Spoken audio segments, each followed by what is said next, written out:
Hello and welcome to our program tonight. This is a Gurmat program. We have here MPs and former MPs like MP Andy Slaughter, former MP Seema Malhotra, Councillor Ruth, and Ruba Haq. Welcome to our program. I would like to give you a chance to everybody introduce himself to our viewers. And this is a daily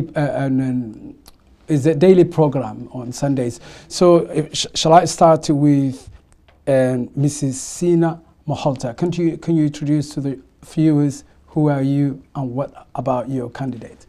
Yes, I'm Seema Malhotra. I'm the outgoing former Member of Parliament for Feltham and Heston constituency. That covers Heston, Cranford, Bedfont, Hounslow West, Hanworth, Feltham, and is the constituency in West London. I've been the Member of Parliament, I had been the Member of Parliament for 3 years and now restanding as the Labour and Cooperative candidate there.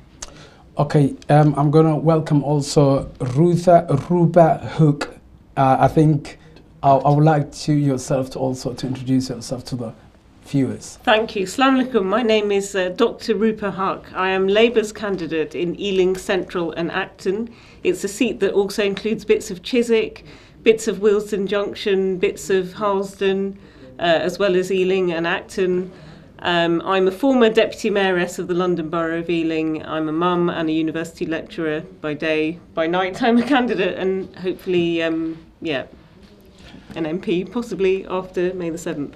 Thank you. I'm going to try to give another chance to introduce herself, Ruth Cadbury from Isleworth. Can you introduce to our audience, please, and our viewers? Assalamu alaikum. I'm Ruth Cadbury. I'm Labour's candidate for the parliamentary constituency of Brentford and Isleworth, and that covers Chiswick, Brentford, Isleworth, Osterley, Hounslow and Hounslow Heath.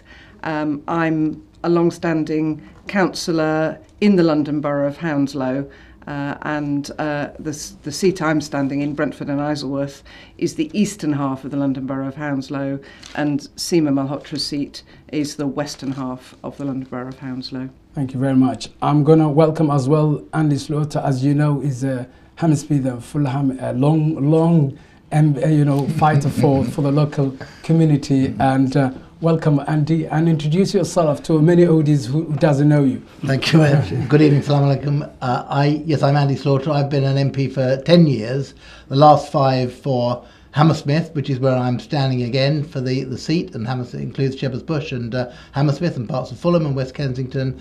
But for the first 5 years, I was the MP for Ealing Central. I was MP for Ealing, Acton and Shepherd's Bush, which Rupa, I'm hoping, will take over that part of that seat after this election. But I missed representing people in Acton. I know Rupa will be an excellent MP, but I look forward hopefully to be still representing Shepherd's Bush and Hammersmith. I want to give a brief chance to introduce himself, brother Ali, and welcome to the program as well. Sir Ali. Yeah. Thank you very much. I host the Gurmat program, which features issues of common concern to the Somali people. As you know, I've been a long time fighting for the rights of minority people in the area where we live and in many parts of London. I'm at the moment a General Secretary and spokesman for the active group that works in London and outside, United Voice and Partners. I've been more than 3 years managing the affairs of Dar es Salaam Mosque and Cultural Centre, where I remain, and I am still a chairman for the mosque. I've been school governor for 6 years, and I helped conversion of schools to take academic status, and also I've been liaising with the local authority and others to help improve the lives of the local people. Thank you very much. Thank you, former MPs and the councillors, to come into us tonight. It's a great privilege to have you and to have a conversation with the Somali people who mainly voted for Labour Party. I would like to put this question first on Andy Slaughter, who was the former MP on Hammersmith and Fulham. can Labour do better on social, economic and political matters that concern a lot of British people and Somali ethnic background, and ensure Somalis are being taken care of, not marginalised? Thank you. That's a very good question, and you're absolutely right to say that Somali people in my constituency, and I'm sure that's true across the rest of London, have been very supportive of me, and it's only and of the Labour Party, and it's only right that we show that we can represent the interests of Somali people properly. Now, to a large extent, the same concerns amongst the Somali community will be those amongst many other parts of the community. Decent housing is possibly the #1 priority, but also because the NHS is under threat, the standard of healthcare. We've got in West London the situation where hospitals are actually closing down, accident emergency departments closing, and the key point I think is this, that for many Somali people are on low incomes, are living in poor quality housing, and have a lot of health needs.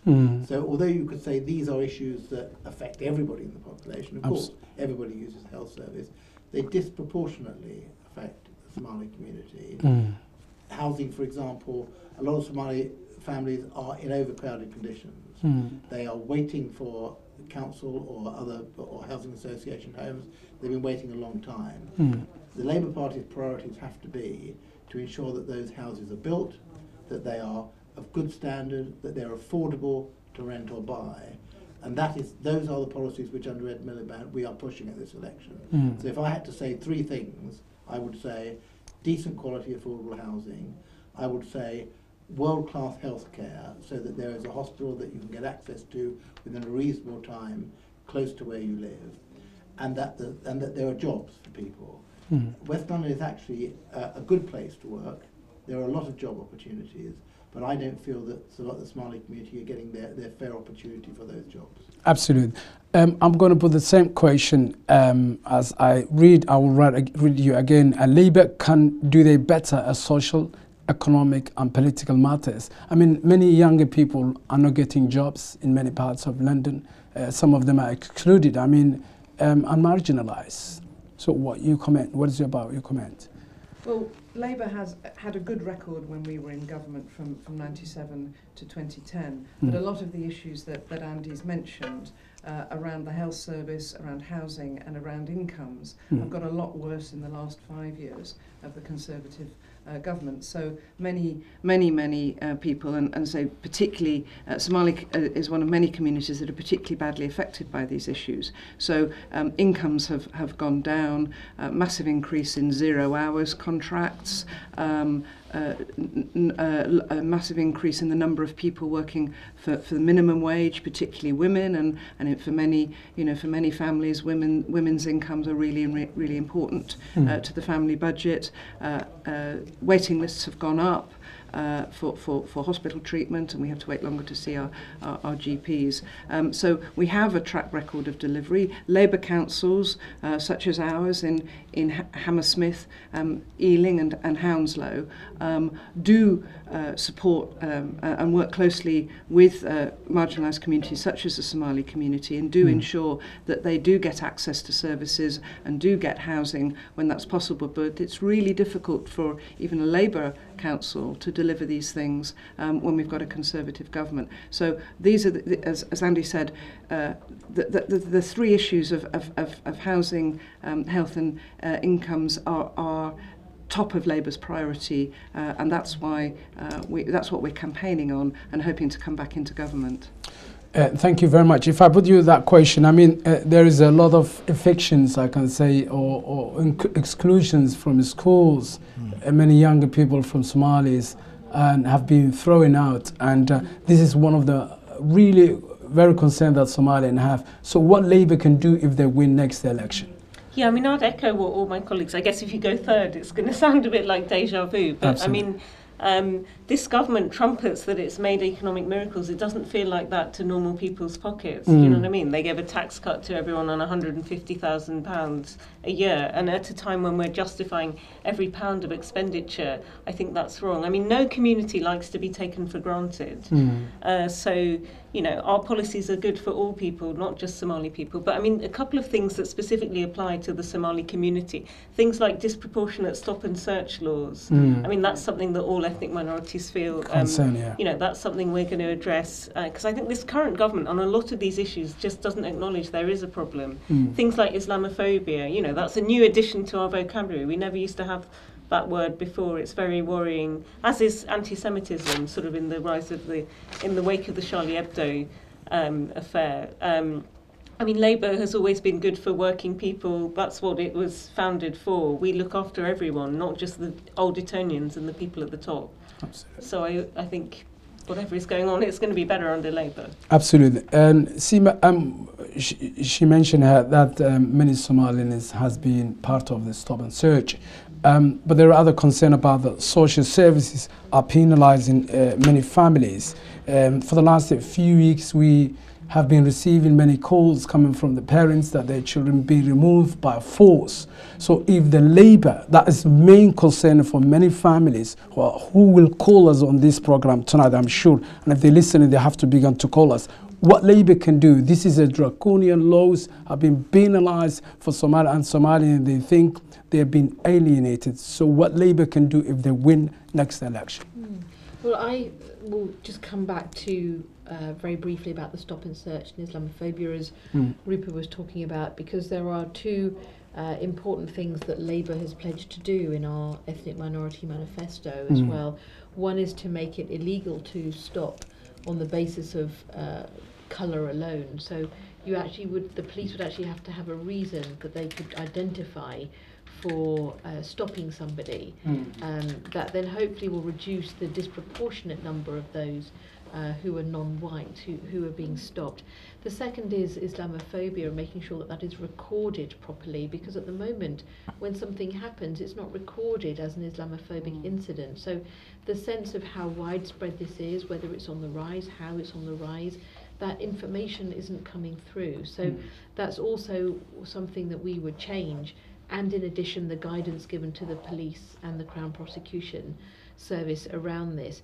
In terms of some of those issues with social services, I know this has been raised by the Somali community, and indeed I've been involved in some conversations about this. This might be something that Andy also wants to come back on, because I know in areas like Hammersmith these conversations have been perhaps more than we've heard has come to us directly in Hounslow. But there is a very key principle here, which is about making sure that the Somali community, in fact any community that feels affected, is working in dialogue with local councils and councillors, because it's in nobody's interests that something is happening that is not in the interest either of the child or in the interest of the family, and taking away a stable family background. And sometimes there may be issues that need to be addressed on both sides in order to build that trust and working together, because it's in the interest of everybody that the Somali community can be worked with, so that the children have the best chance and also have the most stable family backgrounds. So I think on this, I don't know if Andy, if you wanted to come in, because you've been a bit closer to some of the cases that we've discussed as well on this. Yeah, the two issues that you raised in your question, one is schools and the other is social services. They have been raised quite a number of times by members of my community and community leaders, and therefore I have been looking into this, and I've also asked my colleagues on the council to look into this. Hammersmith was a little bit of background. Hammersmith was a Conservative council for many years and went into partnership with two other strongly Conservative councils in Westminster and Kensington, and those services were run centrally. And I feel that they lost touch with many communities, that there was a culture within the council where the council felt it knew best, that it imposed its values on communities. I would like now. Clearly, both schools and social services have a role. They have certain legal duties, and if there are problems which need and sometimes exclusions of school are necessary, sometimes it's necessary for children to be taken into care, or at least for an order to be sought. But I think there has to be a cultural sensitivity here. I think they have to understand the communities, have to work with the communities, and we are not short of people who are articulate and prepared to do that and to interact. So what we are trying to do in Hammersmith, we are what was called the tri-borough, which locked us into that sort of central London Tory area, is to re-identify ourselves so that we can deal with things locally and so that we can do that. Now, unfortunately, it takes a little time for attitudes to change, but they are changing, and certainly my councillor colleagues, those who are elected for the Labour Party, understand this fully, and I know there have already been meetings going on, and I will be part of that process. Just, I want to remind you, sorry, I will come back to you. I want to remind our viewers to call and put questions on the MPs and the councillors for their concern. If you're listening, you can talk on your language, Somali or English, wherever you like. So put questions on the Member of Parliament and what we call the new councillors. If I give you a chance and clarify how Somalis are concerned about the social services and what you have done for the last few weeks. Well, definitely, I thank all the MPs, MP Seema and MP Andrew Slaughter and Councillor Ruth Cadbury and Dr. Rowe. I think what I would like to say honestly is that people have been voting for the Labour for a very long time, especially the people of Somali ethnic background, because they identify themselves with this party. They think it's party for the poor, for the disadvantaged, workers, and still they think. But something has to be made clear tonight to the Labour Party politicians, that the Somalis are at the bottom of the social ladder, and they feel they have not been given their share of the jobs, and they feel that they have been totally excluded. And I think Andy is a long-time politician who takes the people's interest at heart and who has dealt with everybody the best way he could. And Seema is also a great MP who worked very hard to help Muslims and non-Muslims in her area. And I have seen practically what these two MPs has done. And also Councillor Ruth Cadbury has done a great work in the area where she has done. And she has carried the people and looked after. And I hope the doctor is doing a lot of work. And this is not the first time I have seen her debating. And she has a lot of good things in mind. All these are nice people, and I hope, but the one thing I must clarify, we are at the bottom of social ladder. The MB has acknowledged it. I don't think the Somalis community are getting the things that they should have get in terms of jobs and employment. And I think Ruth has mentioned that Labour said they work with the Somalis, and I think the doctor said, she has mentioned, stop and search. It's one small element, and Islamophobia, which is as rife as anti-Semitism. Seema has also backed up that. And Andrew Slaughter blamed the former administration, the long time Tories who were in Hammersmith for most of the things that has gone wrong. But what we need here, I think there are problems. The misuse of powers. I think in Hammersmith there has been a lot of incidents, even though we managed as community leaders to sit with the great director of the family services, a director of the family services, and we have been having regular meetings with him. But one thing, promises have been made, strong ones have been made. When we met with the cabinet on the 17th of September, hundreds of people met with the cabinet and promises have been made, but honestly none of them has been delivered. And the community eyes are open, we are looking at it, we are not people who just listen and walk.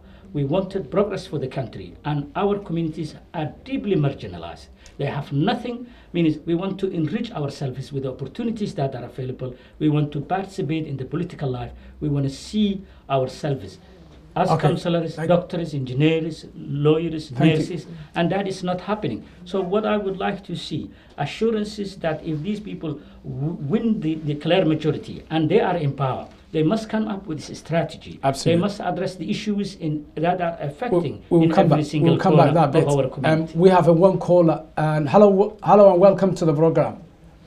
Hello, salam alaikum. Alaikum salam. Tell us what you can put a question or ask the questions. So I would like actually to put a question. I will say most of the people who are working in Somali communities and Somali community leaders are a men, where actually there's a blend of ladies, of Somali ladies. I mean, the mothers, the one who the large number of Somali communities are actually females, but they're not presented at all in labor, even though we are the one who actually vote, most of us. Many of us doesn't vote as well because they don't know their political rights. Nothing has been done so far by the government actually to reach to these people who actually they don't actually have any connection to the government and what's going on. Some of them, they don't even know what their rights are, because the person who is close, who is taking the project, who is the community leader, is the man. And most of them, they're not really delivering what they're promising they're going to deliver. And the government, they're not taking care of these ladies and the young people. It seems like they just relying on these community leaders. They handed them the money and the project, and they don't care what's going under. What's happening with those weak people who have language barrier, who have culture barriers, you have economical barriers as well. So I'm actually asking myself, even though I'm one of those people who've been a long-term labor supporter, I'm really thinking now to change to a green, because I feel myself, are they actually, what did they done for me? As a lady, as a Somali lady, what did they done for me? What did they done to my kids? I don't see they done much. I haven't been part of this society. I don't see my kids as being part of the society. They live in a very... Okay, sister. Thank you very much for calling, and we hope you're going to call us again. If you answer her question, I mean, the community hasn't been contacted. She said hasn't been considered. Excluded, totally excluded. I mean, it partly depends where the lady lives, because you know, some local authorities are much better at supporting community organisations and engaging in the different ethnic minority communities. I think she was calling from London, that's what I think. Yeah, but there's and London is 32 different boroughs, and they vary a lot. I think in Hounslow we do engage quite well with the Somali community.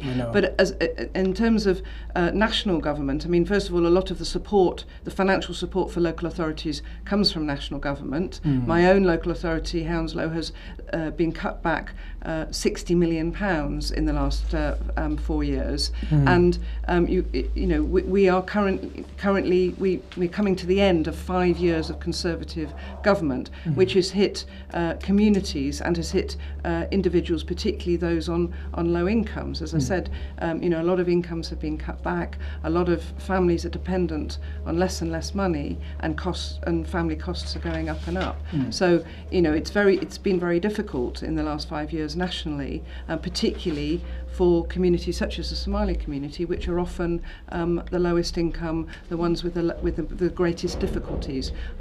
Funding for housing has been cut back. Funding for policing has been cut back. Funding for local authorities that pay for social services and community support has been cut back. So, you know, some Labour local authorities, many Labour local authorities are trying to counter that, but it's very difficult with less resources. There's Absolutely. also a separate point, which is about how political parties engage, even if they're not in power and in administration. And so I would be very interested in what experience the viewer who has called in has of the local parties. Sometimes what you have to do as well in engaging is step forward. So with the local Somali community where I am, there are many different groups, but there are areas where the residents are kind of more strongly there as well within the local Somali community. So I have tried to go around and get to know the different groups, and also the local geographical issues as well as the community issues. And building those relationships and those friendships does take some time, but where the women have come forward as well, there's also the working with them on other issues to do with women. as well as then working with them on issues to do with their families and issues to do with the community. So there is a big question about political education, political empowerment, and also how the parties are prioritising working with the different communities. I would say to the lady who called in that the Labour Party nationally and in opposition has done a lot to support communities. And where there hasn't been a good experience of a local party, that isn't necessarily representative. So whether it is on childcare, Sure Start centres, children's centres, making sure there's other support for women going to seek work as well, housing issues. I mean, Labour's had a much stronger record, and even education and early years intervention has been very important. We're now also dealing with language support in schools, and also being able to take languages onto a GCSE and A-level. So there's many things, and I think it is about saying how can we come forward and be politically aware and politically active in a different way, and take part in different activities locally and nationally. But the point that the lady has raised is a clear point, which is, there is no clear strategy from local government bodies in the towns and cities Somalis have lived and settled.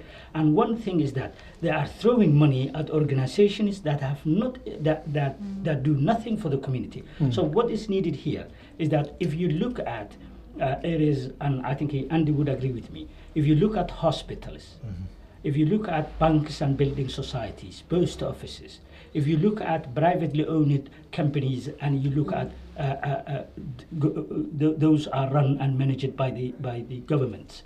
If you look at the individual councils and schools and colleges, you could hardly see one Somali individual working as skilled or semi-skilled. This is worrying. Absolutely. And I think what we need from future politicians, and those, if they get the chance to be re-elected, we need a strategy. Okay, I think there is a school down the road where I live. There are 98 staff and 50 others working there. And I think there is no single, and the most student population, 80% are Somalis. So these children, who they going to look as a role model, who they going to imitate? If there are no, so what we need here, we need schools and colleges to be given quota to be pressured to employ people of ethnic Somali origin. I'll come back to you. Thank you. That is what I think. Thank you. And one more thing I would like to add, is there are jobs and trainings that can be given that would change it. The council where I live employs thousands of people, and I think none of them is Somali. I think this cannot go on forever. Absolutely, I'll give you people. Latest example. When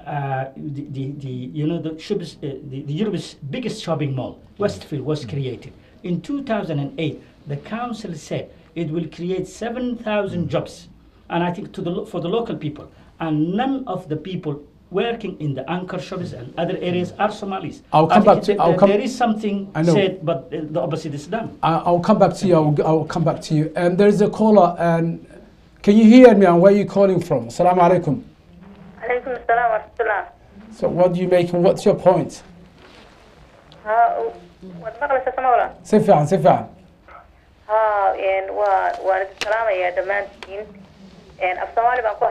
She said, I'm greeted to all of you, and I'm speaking Somali language. And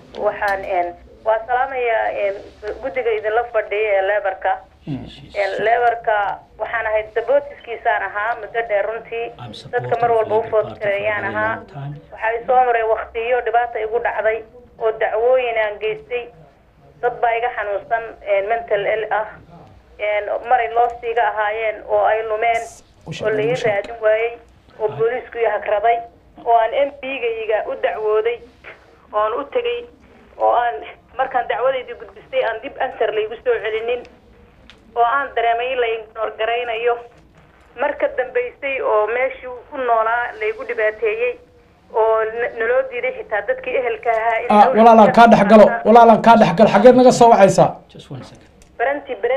Okay. But this lady is calling from Brenti. MP-gayga marka kulay lebarku isaga fariinta isu gudbinaya inkastuusan fadhiyin sidaan u arko marka hadda niyad jab ah waxay u jiray inaan mar dambe lebar dooran karin maadaama uusan waxba ii qabanaynin oo dadkii maaragtay dhibaataysnaa ee aad baa umahadsan tahay. I think what she said, she talked about a negative experience she has had From her with one of the services. One of her closest members of her family had become mentally ill, and she said, "I have written to my MP," and that refers to Barry Gardiner. And I think even though Barry responded, nothing has been done. And I think the person I was ignored. I've been fervent supporter of the Labour Party. I voted, but I don't think this year I would be giving my vote because my concerns have not been taken aboard. So I think it's an individual grievances that are just affecting her.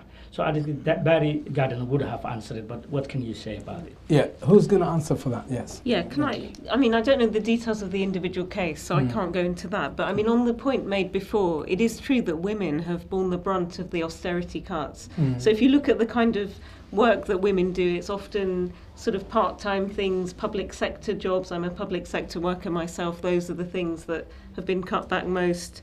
And I think also, I mean, it's the same point that Ruth made, is that this government is very clever at sort of pushing a lot of these things onto local government. So Ealing Council has had £96 million of cuts in this current round. In the last administration from 10 to 14, it was 87. If you start adding that up, I think it's £153 million. Everyone is trying to do more and more with less and less. It's kind of 60% cut on what they used to have at the beginning of all this.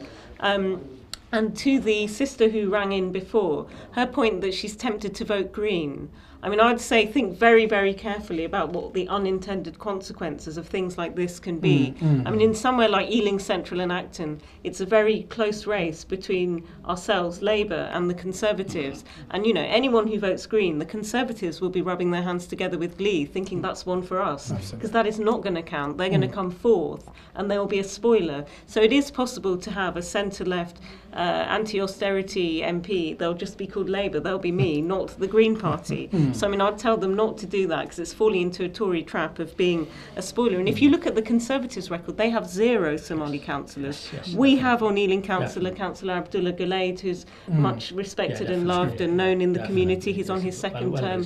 I mean, if you look at, you know, people like Amina Ali and Tao Hamlets, I think she's doing many terms there. So, I mean, if you look at the actual record of these parties, I mean, the thing is, there is a misperception that all MPs are grey-haired men in suits, which, much as I love Andy very much, I mean, to change it, you have to get involved. So I'd say to the sister, you know, join the Labour Party. It's simple to do so, whatever it is, labour.org.uk, and she can be part of it. I can add that we have fantastic women candidates in London, not just the ones you're seeing here. We've also got Tulip Sadiq in Hampstead and Kilburn, we've got Dawn Butler in Brent Central, we've got Uma Kamara in Harrow East. I mean, we really are, but we do need more Somali candidates. Absolutely. And we do need more Somali women candidates. And there's no excuse for that, because I know, because it's the women in the Somali community who often are the organising force. It's the women in my local community who are behind the campaign to make CAT illegal, who are running a lot of the social enterprises and so forth. And so we don't have any excuse for not pushing Somali women to the fore, both the community but also us as politicians. And could I just comment on the mental health point as well? I'm sure, like we all do, MPs don't have a lot of power as individuals. They can urge and ask the NHS, the council, what have you, to do things. And I'm sure in the lady's case that the Barry Gardiner would have done that. The problem we have is that mental health services are under huge strain. The Conservatives said they would protect the NHS. Mental health budget has been cut by 8% under Conservatives, and I know that it's a what they call a Cinderella service, i.e. even compared to the rest of the NHS, it's doing very badly, which is why Andy Burnham, our health spokesman, has said there will be a full integration of mental, physical health and social care for older people, so that those services are treated on a par. So I would hope that within a year or two of a Labour government, that when somebody came to me or to Barry and said, please help me with this, the services would be there. But I think one thing I would like to highlight is the lady has experienced the problem, which I remember now. I think her relative, an assessment has been made on him, And the person who did it, even though we are not naming, has said the person, the mentally ill person, should never see his relatives. Recommendations were made. When the relatives went to visit and support her, they were denied. So the anger is also coming from that side. I'm familiar with this case, I remember. Absolutely. Thank you very much. There's another caller. Hello, assalamu alaikum, and where are you calling us and what's your question? Hello, assalamu alaikum. I'm calling from Ealing, London. Right. My name is Bhutan. Basically, I'm a Labour supporter, and I'm ready to vote for Labour. But I got a question. My question is, I've got a problem, and I think everyone has got the same problem living in London, especially if you live in private rented properties. Right. So, before I vote for Labour Party, this is my question for them. What is your policy on private rented properties? Because people are having problems renting properties, especially if you are live in London or nearby. This is the problem. If you are working average, there is no place, I believe, like home. Sorry, in London, I mean, where you can't afford to pay rent when you are earning average salary.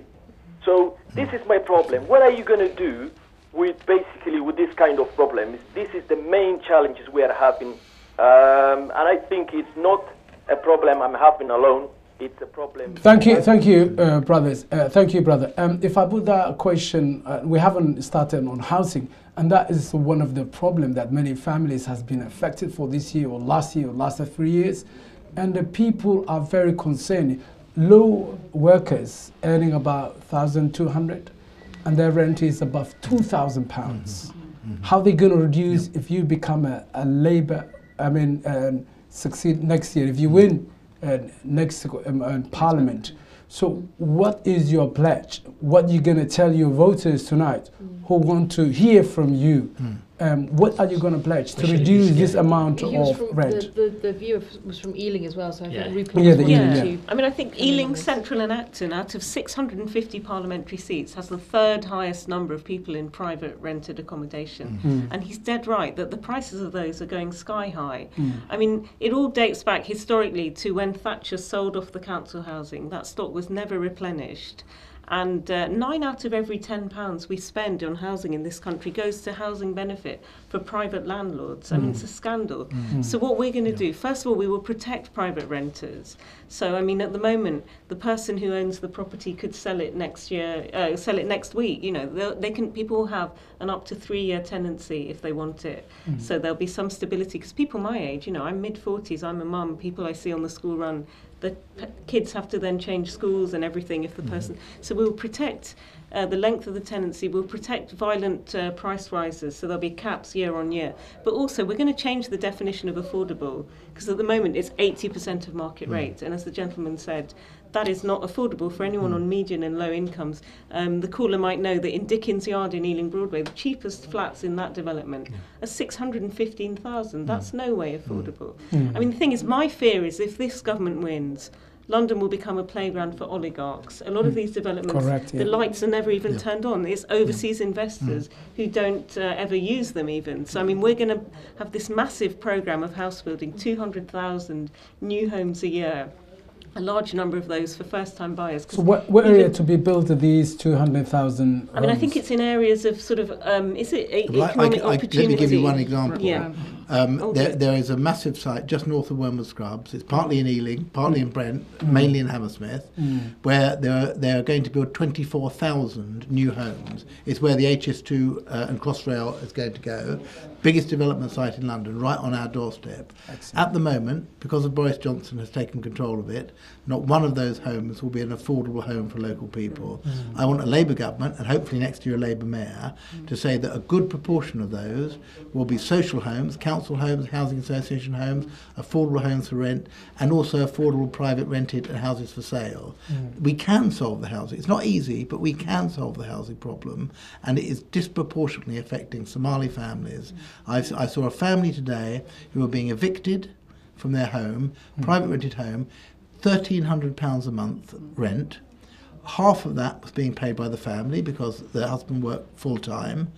And they said to me, not only are we being evicted, because the landlord thinks they can get even more rent, but if we had an affordable home ourselves, we could pay the full rent. We wouldn't need housing benefit. That's correct. So this is a terrible condition we've got as a thing, but it's deliberate, because when we had a Conservative council in Hammersmith, they sold off the council flats when they became empty, and they looked to demolish whole estates. West Kensington Estate, which has a big Somali population, they were going to demolish. Absolutely. I'll come back to you wherever you want to raise again. There's another caller. Assalamu alaikum wa rahmatullahi wa barakatuh. And where you calling? And please tell us your name. Hello, can you hear me? Hello. Hello, assalamu alaikum. Welcome to the program. Alaykum salam.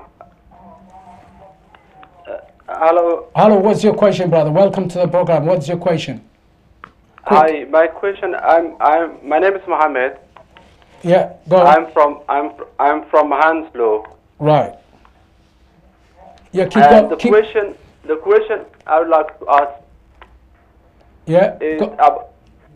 It is about the political representation of the Somalis in Hounslow. And there's, I think, 20,000 Somalis living in Hounslow area. Right. And they have not been represented locally, politically. And so most of Somalis, they support Labour. Right. And they are most likely to support this term as well. So what's your question?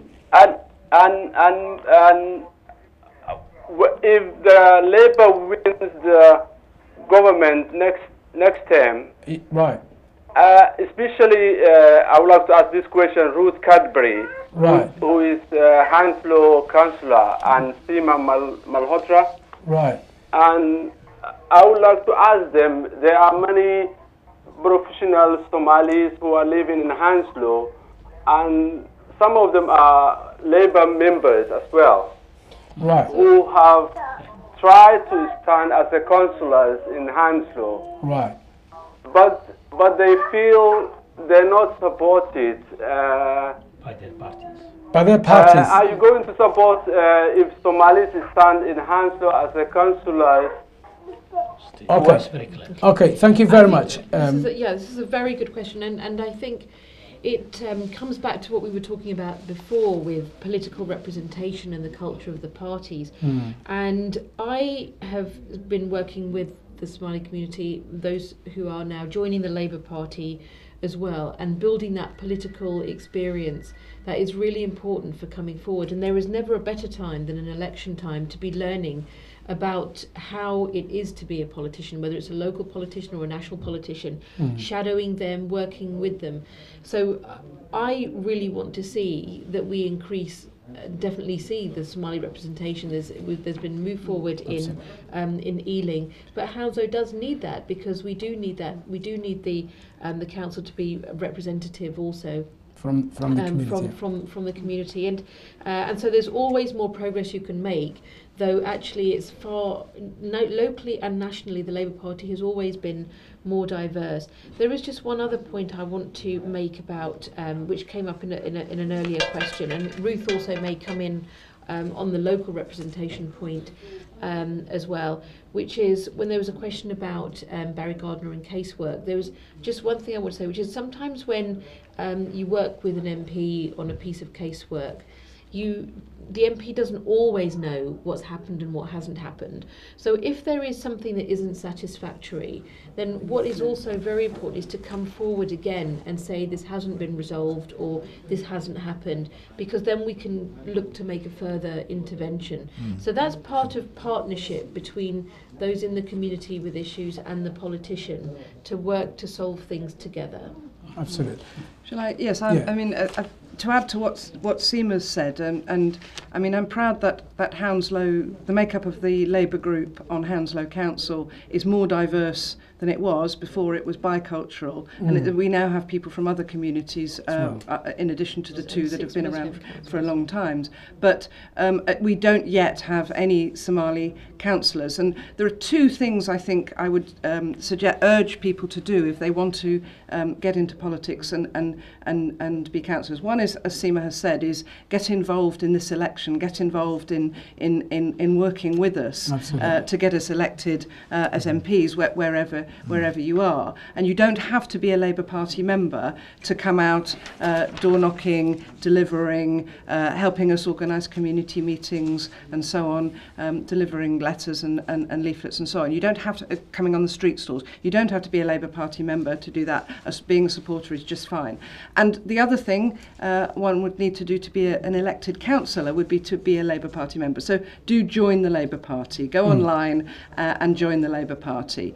And we've got now a couple of years before the Labour parties will all be the local Labour parties will be doing the selections for the candidates for the next council election. So if you've joined the party and you've been seen to be active, that's both two very important things to help people locally in the ward you might want to stand in to see you. The Labour Party also has support networks for ethnic minority candidates and also for women candidates and ethnic minority ethnic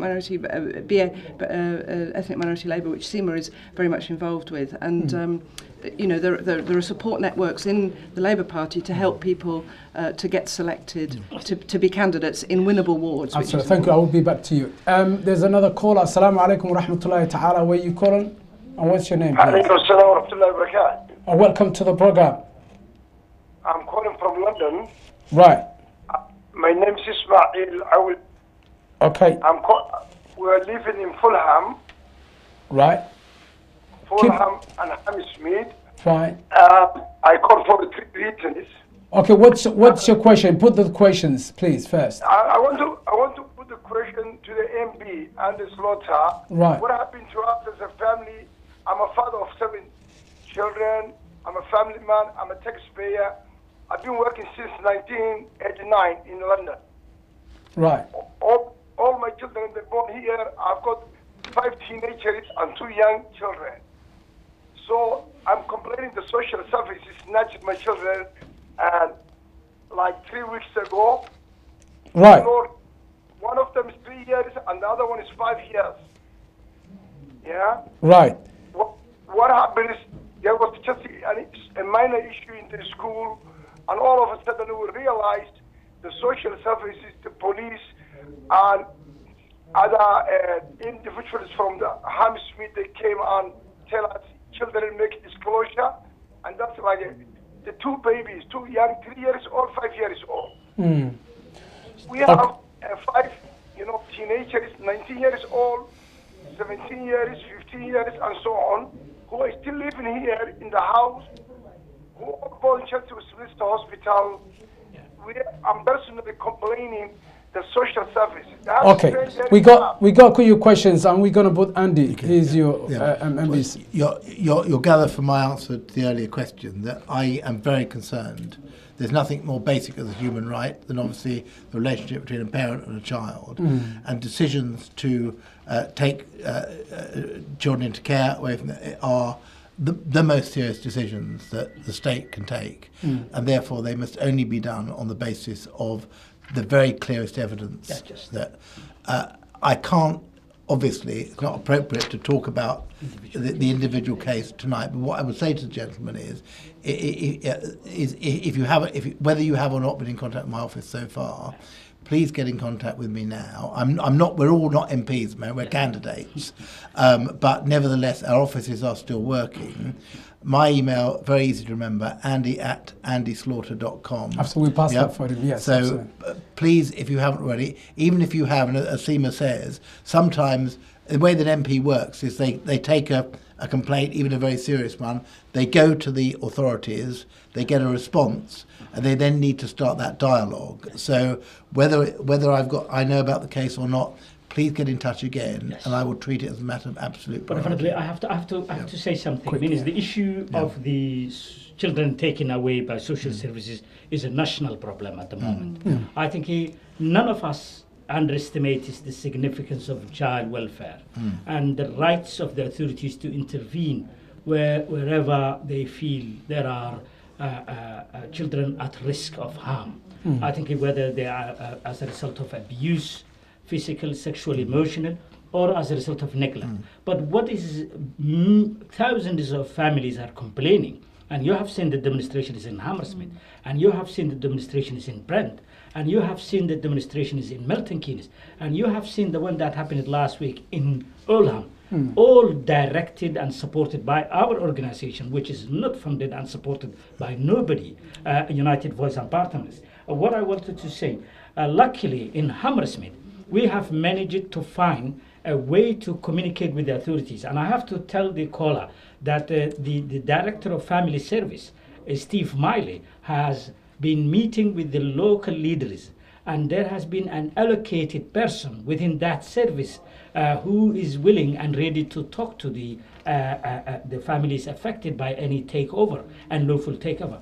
What I have to thank MB Andrew Slaughter for engaging with most of the families who had gone through these kind of problems. I think I don't need to name names, but we know one of the mothers had lost 5 children, and he has been great supporter. What is needed generally for every Somali anywhere in London and elsewhere, you have to engage with your MP.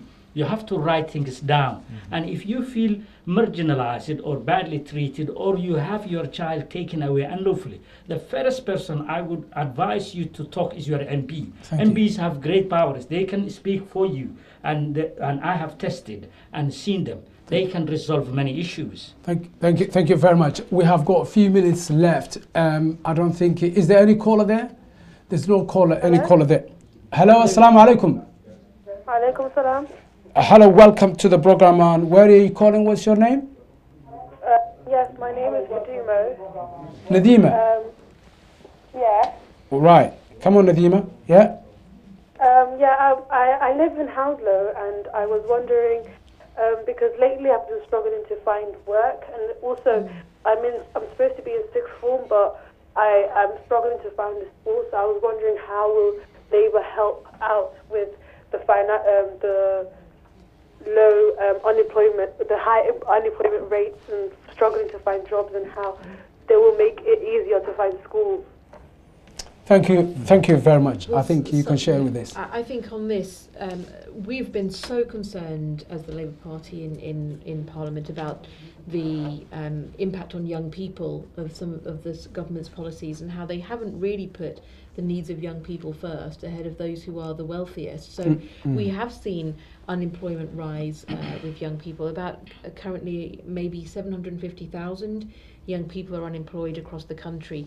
That's why we've said we need to increase apprenticeships for those who may not want to go through A levels and go through to university. Apprenticeships at 16 and at 18, and we started the apprenticeships and they have dropped as well. What we want to see is that they increase, and they're good quality apprenticeships. The other thing we're doing is we've committed to cutting tuition fees. So for young people who want to go to university, David Cameron trebled those tuition fees and hasn't even ruled out increasing them further.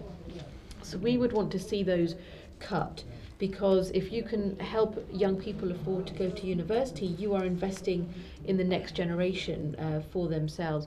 The other area that I've been very concerned about is the Conservatives stopped work experience at schools being compulsory, which led to a drop in work experience, and it has led to a drop even in Hounslow as well as across the country, over 60,000 fewer work experience placements in the first year. So that reduces young people's chance to build those skills for work. I also believe, and this has been extended through the conversations with the local Somali community, we need a more tailored programme It's no good just saying you go to the job centre and then you get a service that isn't tailored. The service needs to come into the community, understand the cultural backgrounds as well, the way families work, the way communities work, the difficulties that people may be having when they're going for interviews, whether there's something else they can do, whether they can also train employers to maybe have a different approach if they're dealing with more diverse communities. So on this, we need to be working together.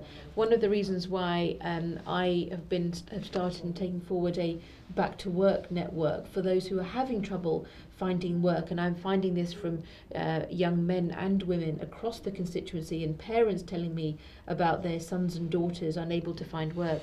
We need to hear the stories of those who have struggled, because only then can we really strengthen their voice and also strengthen our voice as members of Parliament, taking the challenge to the job centre, taking the challenge to the services through the council to improve the way they provide the service, work closely with those individuals, and working as politicians understand their journey until they're successful. Absolutely. There's 3 minutes left for the programme, so I'll give you 30 seconds. Yeah, 30 seconds. I think you all want to help the Somali community, and I think we definitely know you will be able to do that. And the Somali community, based on what we hear, they are still in favor of the Labour Party. And we continue we are planning to have a national conference. Are you willing to participate if you win in this election and sit with us and work a strategy that addresses all the problems that we have in terms of employment, because we are currently engaged in surveying out the community again, and then we would like to invite you, all of you, from so that you can be a good voice for us in the Parliament and speak for our rights. I think there is we need a constructive way to address the issue. Thank you very much. Andy, is your last chance to speak to the British Somalians who's watching tonight. Many of you knows you from Hammersmith and Fulham, and you dedicated to work, and that's why you candidate for the parliamentary in this year. So what is your pledge to the Somali community in terms of housing, education, and injustice that they have been facing for almost the last 5 or 10 years? Yeah, well, I'd just say thank you very much for the opportunity that we've had tonight to talk about these issues. These are the key issues for the Somalian community, and I hope the Labour Party will remain the party that can best represent the community interest. But we have to strive harder. We have to actually deliver. I hope we're in government. Inshallah, we'll be in government in 2 weeks' time, and that we will be able to deliver those homes, affordable, good quality homes, big enough for Somalian families, but also, very important point Sahal made, the jobs must be there. We missed opportunities with Westfield, we won't miss those again. There are big opportunities for skilled jobs in West London, particularly, but across London. Yes, we have to make sure, we have to intervene as a government to make sure that those jobs go where they are needed, and they are nowhere needed more with the Somalian community. There's a Shamarka, a young man who have been in prison for almost 9 years, and his term of prison was 10 months and 2 weeks. Yes. So what can you do? I mean, the local community is watching you tonight, and what particular issue they want to be solved. So what can you do though? I know you're already involved, but what is your pledge if you are elected again? My particular, I'm the Shadow Justice Minister. Who knows, maybe the Justice Minister. Those injustices are areas that we need to look at very, very clearly. And actually, that's been a fault of the system as much as any political party, that people have got caught up in the system and have not been properly represented and have not been. So again, individual cases, take them to your MP and make sure your MP understands what they're doing. But the process, the criminal justice process, is something that I hope I might have the responsibility of trying to sort out. Absolutely. Ruth, yes. Ruth, I'm going to give you 30 seconds each one of you because we are out of time now. Okay. I think we've made it quite clear through our responses tonight why a Labour vote and a Labour government is best for the Somali community. And you've got two strong and experienced MPs here in Andy and Seema. But if you live in a marginal seat, your vote is even more important. And myself and Rupa Haq live in seats that are marginal. And a vote in our seats will help to make a difference as to whether the Conservatives get back in power or whether we have a Labour government next time. Thank you very much. Rupa, I'll give you 30 seconds to you as well. We will ban indefinite detention. We will ban 0 hours contracts that so many people are plagued by. We will ban the bedroom tax, which is causing Somali people to have to be moved to Milton Keynes, to Slough, to Luton when they want to be here in London, in the communities they know and love. And just a final thing, who was it who said that the tax and benefit changes of the Conservatives are causing Kosovo-style ethnic cleansing in London? Who said that? Do you know? I don't know. It was actually Boris Johnson. So, I mean, even their side are acknowledging that their policies are disastrous. We need a Labour government, so I'd urge everyone to vote Labour on May the 7th. The last word from Sina. Well, one area that we haven't touched on, which I think relates to the struggles of so many families, is we believe that people should be fairly rewarded for the work that they do as well, which is why we would increase the minimum wage to £8, why we would want everyone to be on the living wage and moving towards that, why we would actually say that we need to look at, and so many of the Somali community that I've also been talking to who are in a carer profession as well, to make sure that carers' rights are better acknowledged and better supported. So where there is work within families, that there is a fair reward for that work, which will again help families to stay more stable financially and help the children come forward and be in working households and be learning from the experience of their parents. And finally, just to say that ambition that Sahel has talked about is so important. Mo Farah came from Feltham, and that's a real example, and I talked about this the other day in the Somali community meeting.